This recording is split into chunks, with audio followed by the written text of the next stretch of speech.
one of my biggest regular guests, Boosie, at one point in my interview, he said that you pick sides by speaking out against him. Transgender Madison actually went on the Breakfast Club and spoke about you, and you actually got mad at Charlamagne about it. No, it's just Charlamagne pushing the issue. Even when I was on the thing, he was pushing the issue, bro. Even when I was on the thing, you know, every time I go, you know, I guess this Charlamagne was, you know, just that. I think, you know, when I talk to Charlamagne off camera, I don't see that, but when the cameras turn on, he really pushes that way, you know. I don't know, maybe for success in the future. You know, because I was thinking about, I'm like, maybe they do, you know, but that's just how it is, man. You know, like, either you're going to have to pick a side, bro. You know, you're going to have to pick a side, bro. You know, basically, you know, you're going to have to pick a side, and, you know, he's basically picking a side. You know, he's basically picking a side. You know, a lot of people picking sides with pushing this agenda, and I'm the biggest one you can, you know, come at with that. So, you know, I'm prepared for whatever. Like, you know, like,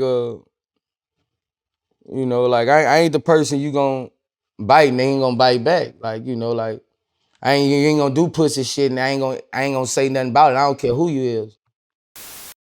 And you actually responded to it, say that I'm not picking sides. So what exactly was that situation about? I wasn't picking sides. I just was trying to keep Boosie from,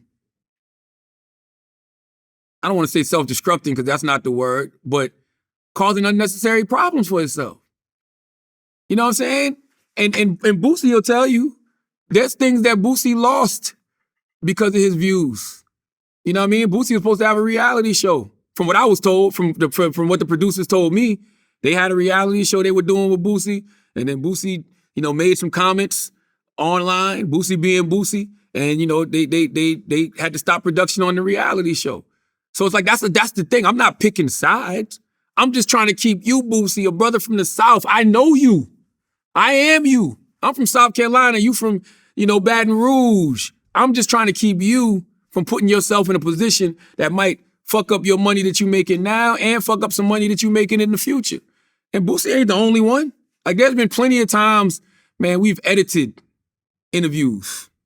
You know what I mean? I'll tell you that straight up. I've edited things out of Breakfast Club interviews because I don't want to see the people get jammed up. And I let them know, all right, bro, we taking that out.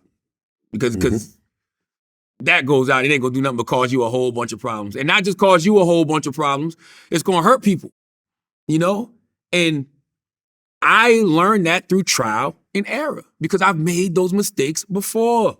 I've had people come on Breakfast Club and say things that ended up hurting communities. And when I would hear it, I didn't think nothing of it, you know what I mean? But it ended up hurting communities and ended up hurting those people.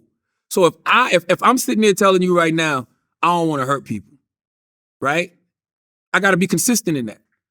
So I'm not picking a side. I'm just trying to keep that brother Boosie from, you know, saying something that could, you know, be detrimental. Because there's a big difference in saying things on Instagram or even saying things on Vlad and saying things on a platform like Breakfast Club.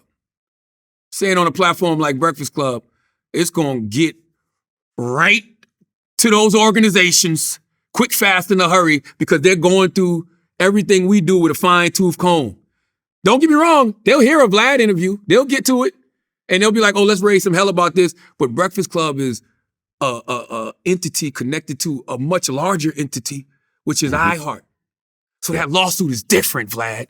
Right. That's the thing that people don't ever want to talk about. That's the thing that people don't see. That lawsuit is different when you can, you know, not just hold Boosie liable, you can hold me liable and Breakfast Club liable and iHeart liable. It happens all the time. You think I ain't never got sued for something I said on Donkey of the Day?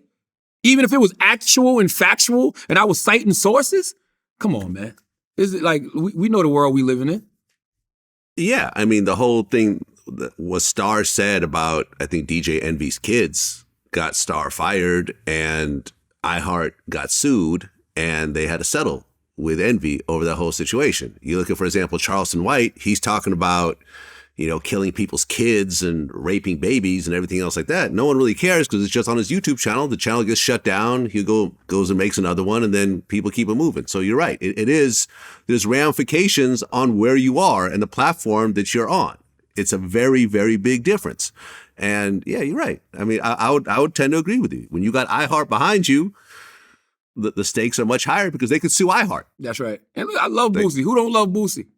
Everyone loves Boosie. You know what I'm saying? Like, I love Boosie. I grew up, me and Boosie, I might be a little older than Boosie, actually, but I grew up with Boosie's music. You know what I mean? So I am not trying to pick a side. I'm literally trying to protect everybody in this situation. I don't want Boosie to say nothing that's going to hurt nobody, and I don't want Boosie to say nothing that's going to hurt himself.